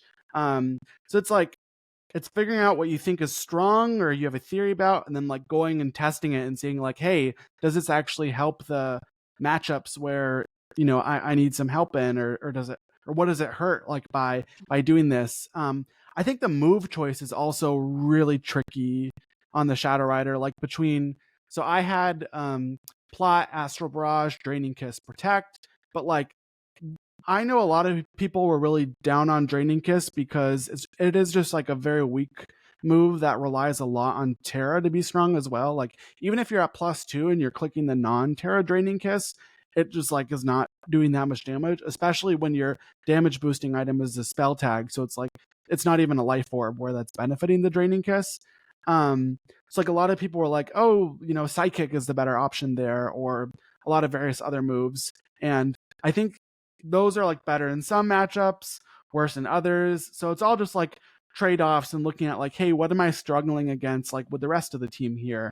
And yeah, I just think the Draining Kiss I really like next to the Clefairy too, and just like being bulky and getting a lot of HP back. It just like kind of all came together. But like if I'm fighting a Terapagos, like I wish I had Terra Fighting Blast or Psychic, but I just have to like try and build out the rest of the team to help with that more if I'm not doing that on my Calyrex. And then Calm Mind, I'd never tested. I knew that it was around, and my initial just like gut feeling was like, it seems too slow. And there's a lot of things where like, if I'm at +2 spell tag, I now suddenly just barely get a KO on them. And like, I need to be +2 and I need a spell tag for. One example is Amoonguss. Amoonguss almost always goes down to +2 spell tag Astral Barrage. But like, if I'm at +1, if I'm running Calm Mind, or I don't have that damage boosting item, I have a Covert Cloak, like I'm not getting that KO. So like, I don't know, there were a lot of things like that where I felt confident in my item choice. That being said, I lost to the only Terapagos I fought at LA. I think Audie played 2 Terapagos. He, I think, beat both of them. So like Calm Mind definitely is like a better move in that matchup. So it's all about like, my logic was like, I can try to use my other partners and I can make the matchup work, and I'm okay, maybe work. And like, then in other matchups, I'll be even better. Unfortunately, I played a very good Terapagos player in Nails, and he had made some adjustments to his team that really made it hostile to my Sash Ursh, which was a big part of taking down Terapagos. And he just played really well versus me and got calls right. So I lost, but yeah, I think I still am happy with the moves that I chose for the Calyrex Shadow. I mean, you definitely won the event, so you know I can't say you should really look back and regret any of the moves. Yeah. It was a good choice coming out there. Good point. But also, I want to kind of look back on the meta for all of us kind of going into LA, because I mean, you're bringing the Cali Shadow because it looked like, hey, it's actually gonna match up well into this meta, and it's already like Regulation G. We've seen quite a few changes. Like even looking across in this top 8. We had a top 3 that had a Zacian Umbreon. Zacian being the Pokemon that nobody really expected anything of because of the Zamazenta, and notably, no Zamazenta in our top 8. And then also 2 Koraidon in our top 8, and no Miraidon, which is already won in regional. So I just think it's all like whack right now. It's all over the place. It's like keeps spinning around and around. I was actually happy seeing that once I saw the teams that were in Top Cut, as with the Tornadus, especially the Koraidon matchup is pretty good. Just having like the manual Rain Dance and that Tailwind option. Like I just happened to play a lot of Koraidon on ladder when like testing, and I was able to get a lot of like practice that way, and found the matchup to be good. So I was happy to. I ended up not playing any of those Koraidon in cut. But I was like, yeah, this is good for Calyrex Shadow. And Zacian, going into this tournament, I was like, I thought that I was able to deal with Zacian pretty well. Like I can do Incineroar, fake intimidate cycling, fake out, get up plots. I'm depending on spreads, I could be faster than it. I could be a little slower. Like I don't know. I kind of was just like I feel okay about my Zacian matchup. But I ended up playing quite a few of them throughout the run. And notably, I lost to I believe it was Kian. Is that their name? Third place was Zacian. Yeah, Kian Campbell. Kian with the Umbreon in day 2. And I had never played him before, and he just played amazingly and just like really rocked me with the Zacian, which I was not expecting. Like he definitely knew that he needed to make a lot of reads and play aggressive and not let me like do the intimidate cycle thing. He was like, no, I'm gonna like swords dance in your face and Terra Fairy play rough, and like yeah, he played it very, very well. And I think built the team in a really interesting way where like with the Umbreon, it like definitely had ways to deal with the Calyrex Shadow and force me into that Fairy Terra so then it could like Behemoth Blade me. So like I was like going into like day 2, I was like, oh, Zacian's fine. And then I played that matchup and I was like, this is scary. And then no Terapagos and cut was like huge for me. I was very happy. I apologize to the Terapagos players. I was happy they did not make it into cut because like I have tools to deal with that matchup and like can win it, but it's like it's just not the best one. So yeah, I think the cut stuff ended up being favorable. And then Ice Horse, Calyrex, Ice Rider is usually I can deal with. Like Taunt, Incineroar is great into that, like shutting down the Amoonguss and then the Trick Room option. It is a little. There are some scary things specifically on Ryan's team that I think are like pretty cool, like Helping Hand on Pelipper, and that Raging Bolt that did so much damage. But yeah, going into Top Cut, I was like, I feel like I can play all these matchups, which I was happy about. Yeah.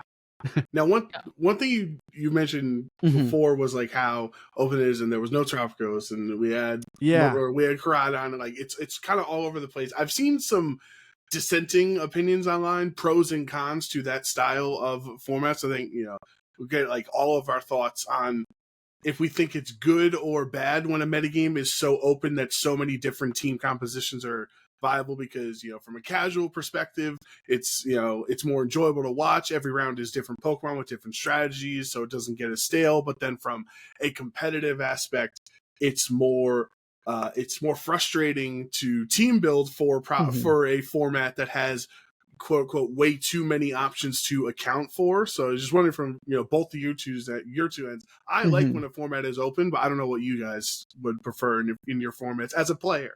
Not as a viewer, as a player.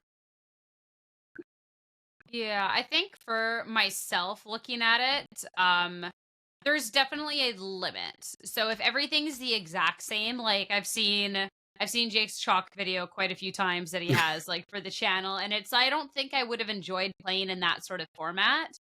But looking at when things are too open, I think then it's more and more about literally your matchup roulette on the day, as opposed to actually like the team that you built and the meta and everything else that you're going into, which is then getting into a bad format. I don't know the exact number on like how many viable options there should be in a format, but realistically, I think if you have one or two like really, really bad matchups, a couple sussy matchups, some even matchups, and some that you're good against, like you're fine. If it's like, wow, there is 50 different things that I could face, and like I'm bad against 15 of them, and it's all matchup roulette, I think we're just way too open as a format at that point, and that it's just not fun anymore. Like it doesn't reward any team building, it doesn't reward anything. Like at that point you can just go in with any weird Pokemon. Like hell, I could even show up with this random Slitherwing team, and surely I'm gonna get a win somewhere, because somewhere someone's not gonna,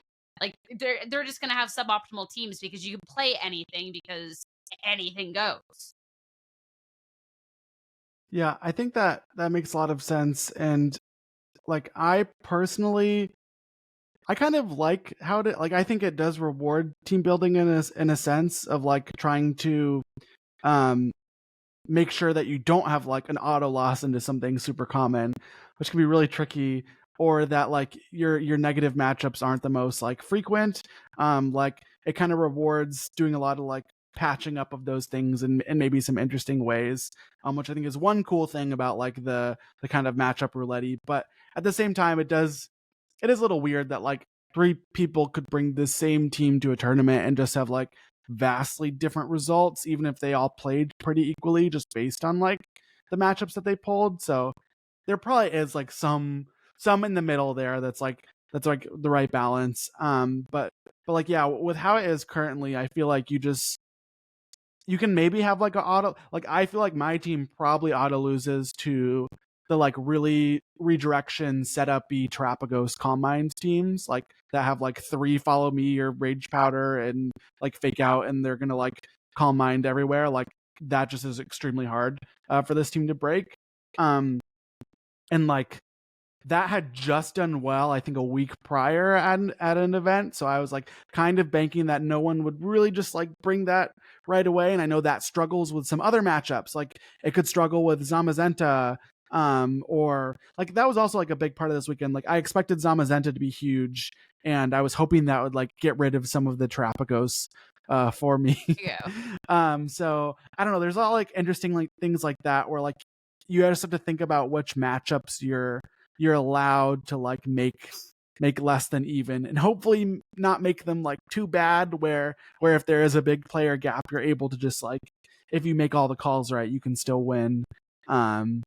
Like yeah, it's definitely tricky. Like it rewards team building and play, but it is frustrating that like the tournament could just go differently depending on your the Tom software that's pairing you with people. Yeah. Like I think right about where we are now might be a little on the more than some people would like open end of things, but like I'm okay with where it is now. I just imagine if things get more open than it is now, like we wouldn't even be able to have this conversation of like, oh well, I expected Zamazenta to be good to take care of the Terrapagos, which I don't pair well against, because if you have well everything goes, and you just go into an event like, well screw it, I'm just gonna bring this team and just see what happens, because you wouldn't actually have anything. So it's like I think like about here is like personally where I'm okay with. Regulation G, Regulation Goldilocks. We're in the Goldilocks format right now, right in the middle. No, not too varied, not too simplified in a perfect spot. All I heard was regional champions on my side, Sierra. That's all I heard. I mean, you do what you want. Everyone has different opinions. Wait, well, hold on. Also, you're saying on your side, but then what Montana was saying is reflective of our current format, which is not the same opinion that you hold. No, I did. I said I like that. I like formats that are more open and there are more options available when team building, and we're currently in a format like that. And Montana was like, yeah, I can see what you're saying, Sierra, but also Joe is correct. Like that's what I heard. I don't know if All right, I'm Montana, misinterpreting. is that what you said? Maybe I'll let Joe have that one. Let's go. No, I feel like I honestly don't feel like super strongly about it either way. It's okay. A dub is a dub, But yeah, you'll take the dub. I gotta catch up. I gotta catch up now that Sierra beat me on stage last weekend. I gotta get a dub anywhere I can. It's not on the broadcast, He brought whatever willy-nilly Pokemon that he could, and he got absolutely smacked. I didn't even choose the Pokemon. So. Gabby put 6 Pokemon in a team in like the battle box. She was like, "This is your team. I've already sent the rental code to production." I was like, "All right, you're playing." Yeah. I did have a stat though. This is interesting. For the like how open this format is, I do feel like we very much have strong like the restricteds are very much set in stone who the best restricteds are. So like I would argue most people probably agree the top 6 restricteds, as we always see in usage, are both versions of Calyrex, Zamazenta, the Terrapagos, and then Scarlet and Violet, Miraidon and Koraidon. Those are always top 6 in the graphics and stuff in the usage charts. Interestingly, of the 4 regionals we've had in this format, we had the one in Latin America, 2 NA, 1 EU. 2 of them were run by Zamazenta, one Miraidon, and now one Calyrex Shadow Rider. But in LA, day 2 usage, let me pull up the stat for you.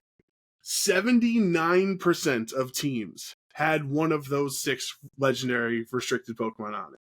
So I mean, there's only 20% of people that decided not to use that restricted. So when you're building a team, Montana, do you take into account how excessively strong those restricteds are against the others? So like, you don't need to spend as much time knowing what your Dialga matchup is compared to your Terapagos matchup. You know what I mean?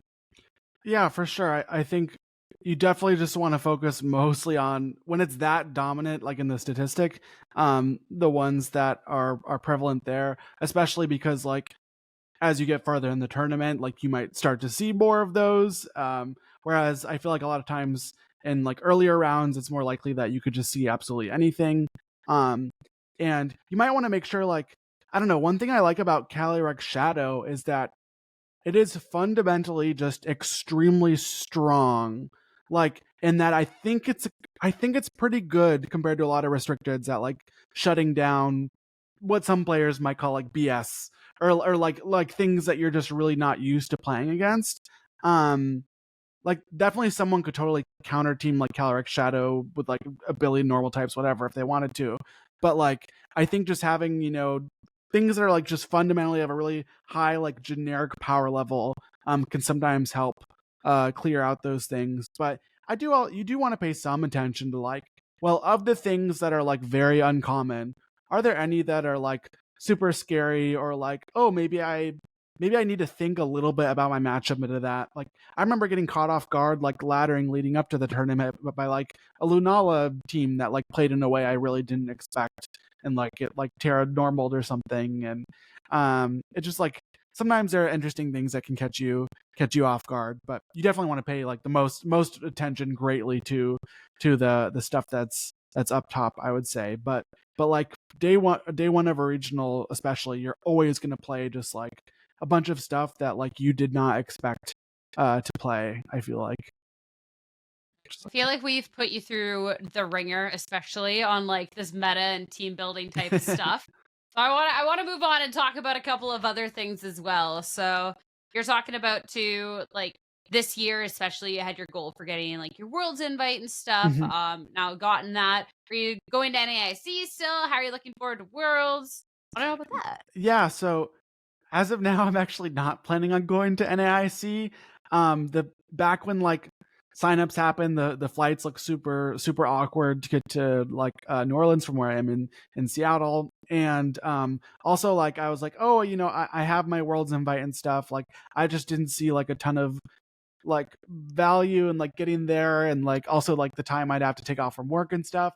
Now I'm like kicking myself a little bit because I'm like, ooh, it would be fun to like coming off the regional win and like using that momentum and being like, let's see if I can like, because I actually have not been to international before, so it would be fun, but registrations are closed. So it happens. I'm just like, I'm gonna try to, you know, help my friends practice who are going, and just like be supportive in that way.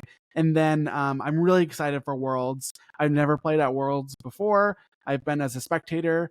I played in the Open back at London when that was around, but like I've never competed on that World stage, so I'm really excited for that. And I do think this regional win, like, I don't know, gave me a lot of like confidence and momentum that if I hadn't done it, like I wouldn't have. And I don't know, it's just like interesting how it shapes that. But I'm excited about Worlds, and I'm happy that we know the format now. I do expect the meta to like do crazy wheel turning before Worlds, but it's still different from like, hey, new format, first tournament is Worlds.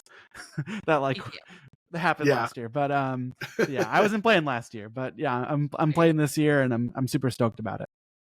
I mean, winning a regional too, right before we get to Worlds, like you realize now too that you're going to be one of the players that people are going to be watching out for, not just out there in the field, but you understand, like, I'm sure broadcasts and stuff, like, there's going to be extra eyes on you now. I don't know if you kind of thought about the repercussions of that. Yeah, it's a little weird to think about because, like, I'm just so not used to that. So I feel like it does kind of, though, make me want to just, like, up my game even more. And I do feel that a lot of the especially like more experienced regional champions probably play a bit more like consistently than I do. Like if you think about like floors versus ceilings and stuff like that. So I think that kind of encourages me to be like, well, I really want to like always be giving, you know, regional champion level play no matter what I'm playing. And I know that's easier said than done, but that is like, I feel like that is a little bit of a motivator to be like, yeah, you know, if I can't just be like losing things that I shouldn't lose now. And it's yeah, it's a little bit of pressure, but I think I'm going to try to use it in a positive way. Now let's keep the personal train going. Let the OHKO audience get to know you better. We got to start with Montana, obviously. Such a hardcore name. For your parents, is it as simple as like they're from Montana, or they just really like the alliteration? Are you a fan of the show Yellowstone? Like, what's up with Montana? You know, well, that's funny. I've never seen Yellowstone, but my mom loves Yellowstone. My mom loves Yellowstone also. Maybe like every mom just loves Yellowstone. Like I think I somehow got my hands on like a free Paramount Plus code, and I gave it to her just so she could watch Yellowstone. But anyway, to the name, there actually isn't really any reason behind it. Like it wasn't about the state of Montana. It was just literally like I was born super prematurely, like by 3 months, and my parents hadn't come up with a name yet actually. And so my mom was just kind of like looking through a unique name magazine and found Montana and was just like, hey, that's cool. Yeah, so it's just like a cool, you know, maybe not as unique as Chup Across the Fourth, but still. No, it's a cool name. Like Montana, it could be president one day with that name. I have like, that's a cool name. Like, say like, oh, like, is that like a fake name or a stage name? Yeah. But it's not. It is a real name. I'm grateful to my parents. Name too, because you have like the alliteration. And then my follow up to that one is I saw that you went to University of Michigan. Now I don't know if you're a sports fan or not. One, did you go when Rosemary went? Because she also went to Michigan. I don't know when she went. I was just wondering if you saw her on campus or whatever. But two, I don't know if you're a big football fan or not, but like, were you invested in their national championship run? Were you running through the streets in your yellow, you know, jerseys and stuff? Yeah, so I think they just won the national championships here. I think I went there a little bit after Rosemary went, if I remember correctly. I don't think how many people go there? Like, hey, did you see like this one? Imagine did you see this one girl there? Montana and Rose are in the same, like, you know, biology 101 class or whatever. That'd be awesome. There's like a good chunk of like players that like I was just talking with some players at the regional who like had gone there, like we were there at the same time but didn't know each other, or even someone sitting next to me at LA was like attending there now, so I told them like some classes that they should take and stuff. It was very funny. But for the sports stuff, I am generally not a huge sports fan, with the exception of like when it's college sports and it's Michigan playing, and then I try to get hyped for everything. Like I watched the national championship like game and I was super stoked about all that. And one funny thing is that you also might have noticed on stream this weekend that I wear a prosthetic leg. And back when I was at Michigan, I had a Michigan themed prosthetic leg that like had the school colors and the M and stuff all over it. And at football games, whenever we would get like a touchdown, I would I would wave my leg in the air that is awesome. As we did the fight song. And it became like a whole thing that like I had classmates who would walk up to me and like show me a picture of myself, but from like far away, and be like, hey, are you the leg guy? And I'm like, that's me. That's so awesome. That was like this funny thing with sports there. But yeah, I was always super hyped for like college football and in college basketball when we were doing well. But beyond that, I don't watch too many sports. But I mean, that's all you need. You're the leg guy during Sierra. Michigan's fight song is one of the most iconic fight songs in college football. Mm-hmm. So he's the leg guy during one of the biggest songs. Like, that's a big deal. That's pretty awesome. Yeah. I made it on like Barstool or something at one point. Oh God. Like, it was kind of funny. But yeah, I was always excited to go to that stuff. You're missing out, Sarah. You're so close to Michigan. Just go to a Michigan football game one time in your life. It's a lot of people. It's the biggest stadium third biggest stadium now in the world. Of like, even if you think of like soccer stadiums or cricket, or like, it's still just like it's 114,000 people. Like the population of Ann Arbor, I think, doubles when when there's a Michigan game because there's just like so many people. It's crazy. I'm just still trying to wrap my head around, like, yeah, I take my leg off during the fight song. Like, that was just not the words that I expected of the podcast tonight. So, I just need a minute. It's a fun sentence. I had like a designated friend too. It'd be like, okay, you're the friend whose shoulder I'm holding on to for tonight while I'm, waiting so I can balance while I'm waving the leg around. While Sierra recovers, I have more personal questions. Can I ask about Zach? Can I ask about Professor Shooters? Because aka Professor Zach. Zach's one of the funniest human beings I have ever met in my entire life. So give me the meet cute, give me the Tornadus story, give me everything because I love Zach. Yeah, so I mean, I love him to death too. He's an amazing boyfriend, and couldn't have asked for someone nicer to be like supporting me throughout like all of this.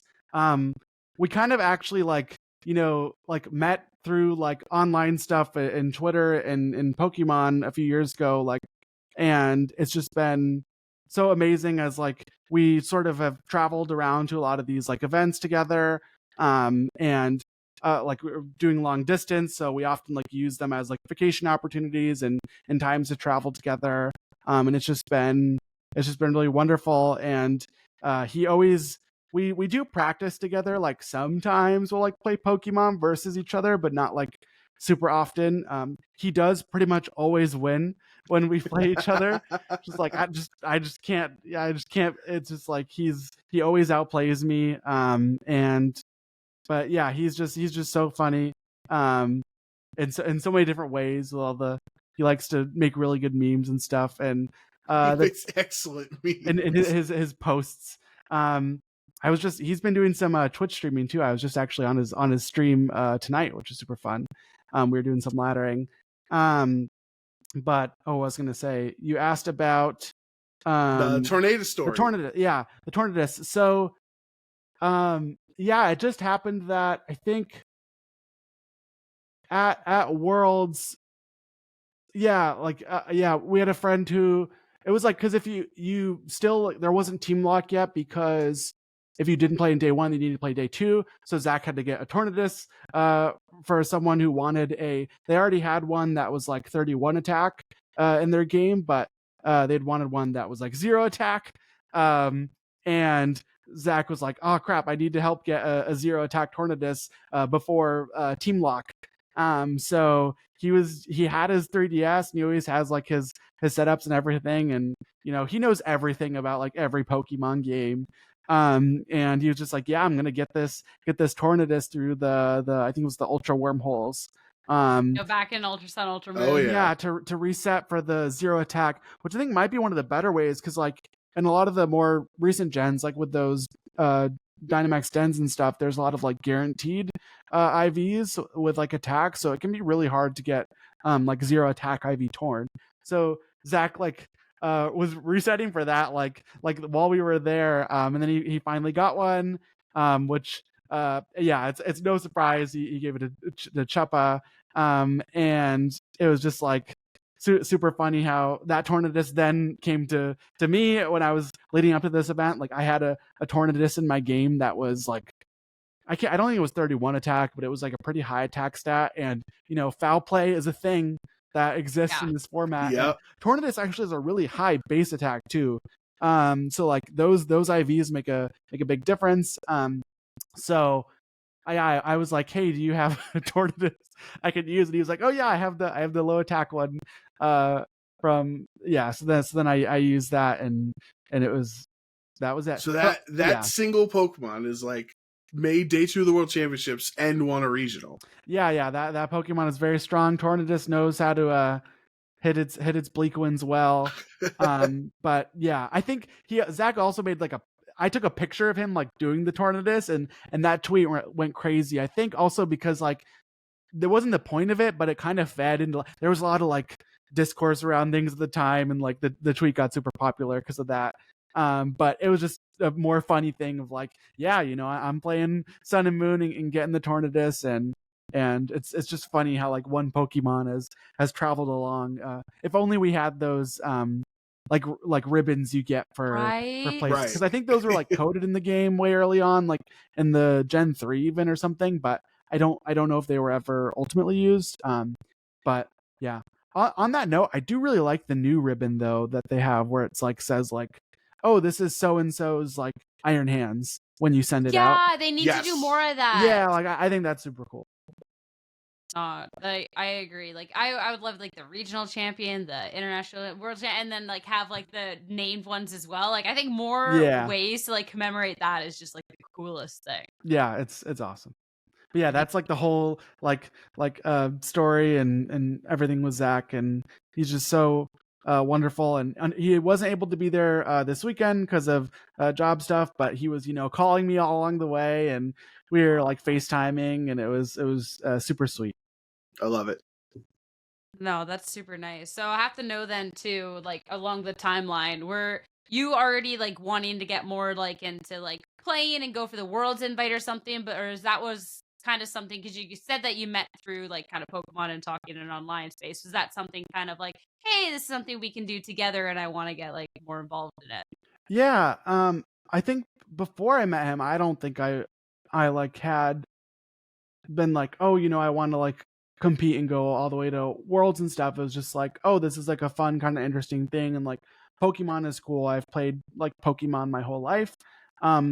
And then just like through meeting him especially, it's just like I learned more about like because he's been playing for years and years now and is just like a veteran of the game, and I was able to just like it was cool to see how much passion he has for it, and I think that was like spread in a way of just like, oh yeah, this is something really cool. And also like a lot of the friends that you meet along the way, he's like, oh, and like here's like all these friends I've met throughout the years who like play the game, and just also meeting them, and it's just like a very cool thing to come together, and a very fun excuse to like travel and see a bunch of different places that like you probably might not be able to justify like, oh, sometimes like, oh, let's go to a random like Japan trip or something, and just having those events there is like Peoria. I was gonna say Peoria. Let's go to Peoria. Yeah, no. Want to live wild and crazy? Let's book a trip to Peoria, Illinois. Yeah, no way. No, it's to Fort Wayne, Indiana. Yeah, a lot of the destinations have been. Yeah, Japan was hands down coolest one by far. Just like, oh yeah, everything about Japan is just like amazing, and I was so excited to see everything there, and Worlds there was awesome. Like London was like cool, but like it's not Japan. Japan was next level. It's not Yokohama. Yeah, it's very good. Well, so you've been to Japan, you've been to London, you've been, you're upcoming with Hawaii this summer. What would be another like perfect destination World Championships that you'd love for them to announce? Ooh, that's a good question. There's a lot of countries in Europe that I like haven't been to, like even a lot of like the like common ones, or I don't know, like a lot of the touristy destinations like Italy and France and Spain, and a lot of those where I've never been. So I think definitely like a Worlds in one of those countries would be super cool, just to like see another new place. And a lot of those regions also just have like European players are extremely strong. So I think having a Worlds there would be interesting too, for that reason of like they'd want a really big showing, and like I think there's that upcoming event too, and yeah, just a lot of really strong players in Europe. But it would be cool to see a Worlds. I know like we had London, but like another one like in a different part of Europe. Extenuating circumstances. We understand. Yeah. Yeah. Jovan, what about you? I was, you really let me down. I was hoping Game Freak was listening and they were just going to take your answer, and you would say New York City, because I just want it. It'd make my life so easy. It would be the greatest Worlds we've ever had. Hey, I'm telling you, if we put a World Championship in New York City, you will have 30,000 people there. Like, it's so easy to get to from, it might be expensive for some parts of the country. I understand. I'm not discrediting that. But the ease of getting there through either Newark or the two in New York City, or freaking even go to Hartford and drive down to, like, it's so easy to get to New York, and there's so much to do in New York. It would be the most spectacular World Championship we'd ever have. That'd be cool. That would be cool. Though, like you're saying, like everyone could get there. Like we have an issue where we don't have enough spectator badges, so they better have like a yeah. Everyone can sign up for the chance to become a spectator. Yeah. we gotta get some more space. I mean, offhand, I am like a sucker for. I would love to have another Vancouver Worlds. I know it is already along the lines of like, okay, we've been there, we've done that, but first off, proudly Canadian. Second, like proudly West Coast Canadian. Mm-hmm. Third, I think just Vancouver is just super, super wonderful place that is Yep. capable of holding a world championships as well. I mean, the Vancouver Convention Center is absolutely massive. I think there's a lot around to do. And I think it would just be a really, really cool place in general. I would love to see that more often internationals and the world championships kind of change location, change countries. Like, we don't necessarily always need to have an NAIC or like a UIC always in the same place. I'd love year after year, even if we added more, had them different places. Thinking about how other esports, I think Valorant right now is in Shanghai. They do their Masters Championships in different places every year. I think that would be really, really cool. Yeah, even EUIC, like I was maybe going to consider EUIC this year, but I really just didn't, especially because it was just like in London again at the Excel. Back at the Excel and I'm Center. like, I've already like been there and seen that, and it just like, if I went to EUIC, I'd like want to kind of maybe make a little trip out of it, but I'm like, I don't feel like I need to go see more of it just because I already had been there as a spectator for Worlds. So yeah, that totally makes sense. Like it's cool when they switch up the locations a bit. Yeah, just keep it interesting, right? Like, I don't know. I also just like bring back OCIC. That was Rest in peace. rest in peace, OCIC. That was a good time here. But could you imagine they put Worlds in Australia? Wouldn't that be actually crazy? It'd be like we're in, at the end of Hawaii. Anna's up there, and she's like, "All right, everybody, see you in Sydney." And we're like, that's why they got rid of it, like, Yo, that would be the biggest like bamboozle 180. Like, could you imagine? Like, we just got rid of it just because we needed a place to go to for Worlds. That's hype.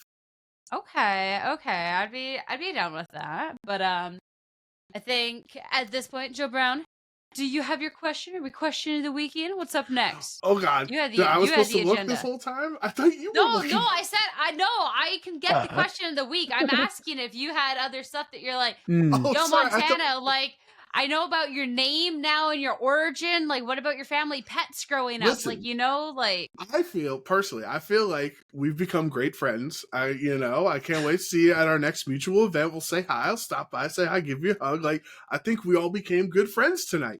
I agree. Super, super well said. Before we get to our question of the week, I did have one question that I wanted to ask that I had written down here, but I think it's been a little bit since someone who hasn't been consistently like winning regionals or has like this huge long name behind them has had so much support for their entire regional run and like winning. Like, no matter where I looked, everybody was praising you, talking about just how like wholesome and an amazing person you were, how it was so deserved. And I saw that from like every aspect of the community. So I'd like to know like how it was having the support for your whole journey and what's been a relatively short journey for your Pokemon career so far. Yeah, that support was like so nice, and I'm so grateful for, like, yeah, it's just like I've been so fortunate to make like a lot of just really close friendships playing the game, and it just like really branches. It's like, oh, you meet like this group of people, but then they know this person, and then like you kind of meet them, or like, oh, we hang out at this regional, and like it's just been a lot of different people that I've been really fortunate to like meet playing the game. And I was just so happy to see like, yeah, a lot of people like reached out and wrote really nice messages to me. And yeah, it, like also like even something I didn't expect, like I would say over this past year, I've grown a lot closer with like even the Seattle local community. Like we've done a lot of locals, and like that squad is awesome too. And we like hang out a lot, like even just like after events or outside of Pokemon. And that's been great. But then like even beyond that, there are just like a lot of groups that I've had the pleasure of just like working with and forming friendships with. So yeah, just like I am so grateful to all the people who have like just like, yeah, been so amazing to me throughout like this time. And it's so surprising to me, like, look, like I don't think me like a few years ago would have expected like any of this. So just, yeah, it's all about the people who you surround yourself with. And yeah, it's just awesome to see. See, now I feel dumb because Sierra had the perfect capstone, like, way to end the conversation. I thought of a dumb question. I was gonna ask you because I have my Steven poster behind me, and you had the Steven shirt on stream. I was gonna ask, did you hear my shout out that I gave you on stream for wearing that shirt? And is Steven your favorite, like, Pokemon, trainer character? Yeah. I think you said something about rocks. Because he's big into the stones and the story and stuff. He does like stones. But yeah, I remember that was a cool shout out. And Steven is definitely one of my favorite characters and trainers in Pokemon. I am super nostalgic for Gen 3. I had played a little bit of like Gen 2. Like my older sister had a Game Boy with like I think Gold. I had played some of on her Game Boy, but then the main games that I got really, really into were like it was Ruby first, actually. Yeah, it was Okay. Ruby and Good like game. the Gen 3 games just like always hold a special place in my heart. And I remember like as a kid like thinking Steven is so cool with his cool hair and It's Metagross. and like he's the champion. So like of course, and and the Metagross. I loved Metagross, even though when I was a kid I called it Metagross. But sorry casters. No. I've corrected that one. I don't it's still hard to say some ones like Arceus, but anyway. Yeah, so it's just like I have a lot of nostalgia for that generation and Steven is definitely up there. Yeah. Good. Hoenn's best Pokemon region, best gen. So. I agree. I love Hoenn so much. Even if I have like nostalgia glasses with that, I don't care. It's so good. It's best region, easy peasy. Wait, hold on. I think my internet's buffering. Did you say Sinnoh? I think you meant to say Sinnoh. I think if it's not Hoenn, it's Gen 5. It's the black and white era. Okay, no, I am going. Oh my goodness, Sierra. Sorry. I should have saved that for the broadcast. All right, my hot take. No. Dang. All right. Well, I'm glad you got that question in, even if it was very different emotional reaction on that one. But all right, I still have one more question, and it's going to be for all three of us across the board, because this is, of course, our OHKO question of the week.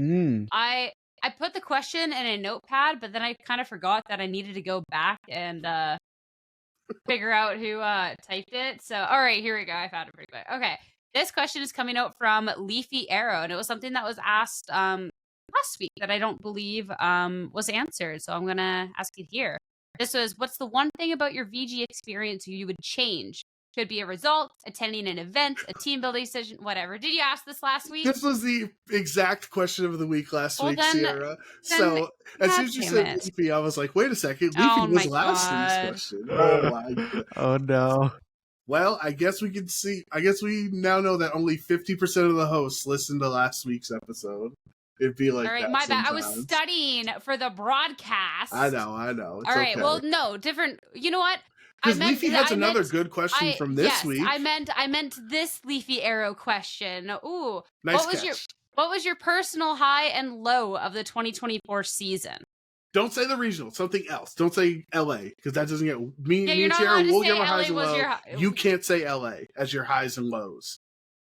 Yeah. So who wants to go first? Anyone have any highs said and is like lows? Best moment, worst moment of the season.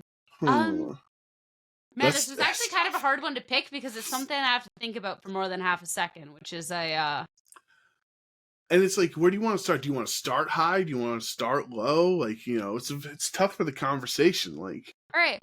Well, I think it's a good question. I'm just, I'm thinking of it out here. We're thinking. All right. Not quite the 2024 season. I think my own low, funny enough, despite the fact it was a really, really cool World Championships, was the World Championships in Japan. Obviously not casting that had a lot of sad feelings for me. And then I went anyways on a super last minute decision. So it cost me a lot of money. And then I got heat exhaustion the entire time and couldn't really enjoy the trip. So that was just kind of like, oh man, a bummer to kind of end things off. But it obviously was good because I got to kind of like learn from it in terms of my own casting and stuff going on forward. So ultimately, tis what tis. I'd have to say the high moment was getting picked to go out to EUIC. And I've never done LAIC or EUIC, and I got to do both this season, but EUIC was really, really cool. I got to do the Masters finals. I got to cast with the Europeans. They were all like so dope, and I never get to work with them. And it was just like a really, really cool thing all around, especially too. I got to do, that was the first time I did more analysis for an event, and I felt confident in it. So it's just like, I felt really good about kind of how this whole season has gone, and it just made me really like happy overall. Like it was definitely a personal high for me. Okay, Montana, if you still need more time, I'll go next. We'll say best for last on your end. I would say my low point was probably Charlotte, since that was the one regional I played in, and I went 2-5, and I was just like really upset with myself and my decisions that I made, and like I was like, man, I never should have came here, and I was like, just being a little baby, and just not having the greatest time at that weekend. So I felt bad that I wasn't as like happy and nice to everybody that I saw, because I was so bummed out that I was performing so poorly. So that'd be my low. And I'm going to cheat a little bit on the high part of the question, because it's for the 2024 season, but I'm going to use the 2023 calendar year for the point. Is that if we go back to the beginning of 2023, the summer and then the fall, I was a part of the duo that casted Masters finals for OCIC 2023, NAIC 2023, and LAIC 2023-4, whatever you want to call it. So in a calendar year, I casted Masters finals for three ICs, and I think that's pretty cool. Even though it is a bummer I didn't get to be part of the World Championship broadcast in Japan, I still am very appreciative of the fact that I've been able to cast Masters finals for 3 ICs. Good So answer. I'm cheating, but it works. A little cheat. Yeah. I think I'm gonna start with the low, and then I'll go high to end on a good note. You have to end on the high. The low, I think, was probably like, even just for Pokemon reasons, was like Portland of this year, because like I had made day 2 at like, I was on a streak of like day 2s, I think 2 day 2s or 3 day 2s before that one. It might have just been 2. And I was like, oh, I'm pretty good at making day 2 now, and like I feel good about how I've been playing. And then I did not make day 2 at Portland, and I think like maybe just some team building decisions went wrong going into that, of just like me kind of like having like blinders up on like matchups where I'm like, oh, that's a bad matchup, but it's fine, and then it wasn't fine. And also just me not playing super well on the day. And then I just remember being pretty frustrated with myself for that result. But it was still fun being in Portland and seeing everyone, so it was offset a little bit. And then for the high, I think probably one that I really liked was like Toronto regional of this year. I just remember, first of all, it was just like a really cool city to see, and Zach and I had a really nice spot where we were staying, and it was just like really fun to hang out and go see stuff with our friends. Like we went and saw the like the Sky Tower, and that was super fun, and just like hung out with a lot of people. And I just remember having a really good time in Toronto. And also Chupa Cross, a great friend, he won Toronto, so that was something that he had been wanting to do for a real long time. And it was fun because I was also on the same team. I was working with Chupa going into that, so that was just a fun time of just like knowing you have a really strong cool team. And it was awesome seeing Chupa just take it all the way. And also just like the city was amazing. And it was Halloween. It was Halloween. Good vibes. Good vibes. Yeah. Oh, I remember it was so like everyone was partying that night. Everyone was out in the streets for like the Halloween parties, and just like good vibes all around. It was such a good time. I think Toronto ended up not going out on the streets because it was kind of cold, but instead like karaoke, and the Toronto karaoke is also a good time. But I think wholesome notes is definitely a good way to be ending this. But of course, before we end it, Montana, where can people find and follow you? Yeah, so I get the main place is my Twitter, which is kind of a weird handle, but it's Mont_616_PKMN for Pokemon. I don't know. I just made a Twitter where like I want to basically, I have another Twitter that's mostly for like boring computer programming stuff that I do related to my day job. And then I was like, but I also want a Twitter for like where I'm just gonna spam like Pokemon stuff and comic book stuff and whatever. And it's Mont616 Pokemon. That's where you can find me. Or go look at like, there's been a lot of links to it on like, I know Victory Road always has it down now where they link to the correct one. Or check the official Pokemon Twitter that tagged you in the post. That's gotta be a cool feeling. Yes, that was cool to see the Pokemon tweet. But yeah. Well, make sure everybody to go show Mont some love. Tana, thank you so much for joining us this week. It was definitely a pleasure, and congratulations again on the win, because honestly, what a great way to be ended the season. Anyone who's made it to this part of the episode, thank you so much for tuning in. Of course, you can check out the OHKO Discord if you want to be getting a little bit more information about that Lunala team Joran was talking about. We're still trying to figure out what we're using to build that, so we definitely appreciate any input. We'll see you all next week for another episode, but until then, have a great rest of your weekend, and best of luck in all your Pokemon matches.